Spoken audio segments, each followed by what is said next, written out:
Today, we'll walk you through easy steps to factory reset your ASUS router.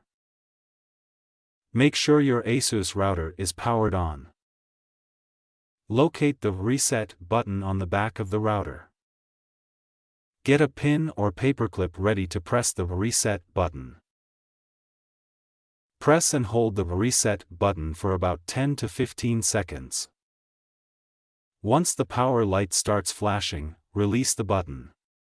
If another light color appears, please contact our technical support at the number provided.